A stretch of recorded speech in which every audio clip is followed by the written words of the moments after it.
आपल्या शहरातील प्रत्येक घडामोडी लेटेस्ट अपडेट पाहण्यासाठी आपल्या पब्लिक मीडिया चॅनलला लाईक, शेअर, सबस्क्राईब आणि फॉलो करायला विसरू नका।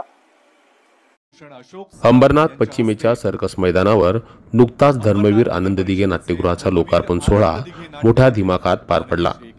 उपमुख्यमंत्री एकनाथ शिंदे, खासदार श्रीकांत शिंदे, सिने अभिनेते अशोक सराफ, दिग्दर्शक महेश कोठारे, भरत जाधव, अलका कुबल, उषा नाडकर्णी, सिद्धार्थ जाधव, संतोष जुवेकर आणि विशाखा सुभेदार यासारखे अनेक कलाकार या नाट्यगृहाच्या लोकार्पण सोहळ्याला उपस्थित होते।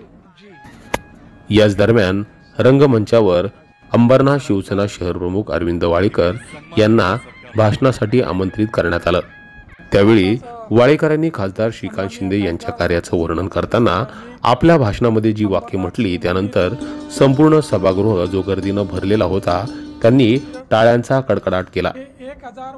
काय होती ती वाक्य पाहूयात। त्या शिवमंदिरामुळे आताच सन्माननीय खासदार डॉक्टर श्रीकांत शिंदे साहेब यांनी अंबरनाथ शिवमंदिर हे 1000 वर्षापूर्वीचं शिवमंदिर आहे। त्या शिवमंदिरामुळे अंबरनाथचं नाव जागतिक पातळीवर गेलेलं आहे।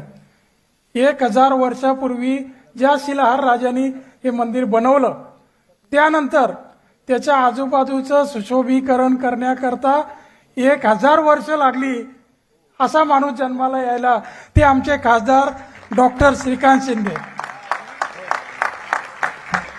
म्हणून आज त्यांना त्या शिवमंदिराच्या आशीर्वादाने या अंबरनाथकरांना सगळ्यात मोठी दिवाळीची जी भेट मिळालेली आहे ती भूतो न भविष्यती आहे। एकंदरीतच अंबरनाथच्या राजकारणात नेहमीच अग्रस्थानी राहिलेले अरविंद वाळेकर हे आज देखील वक्तृत्वात देखील तितकेच अव्वल आहेत असं म्हटलं तर ते वावगं ठरणार नाही। Public media bureau report. वर्ष लागली असा माणूस जन्माला यायला ते आमचे खासदार डॉक्टर श्रीकांत शिंदे।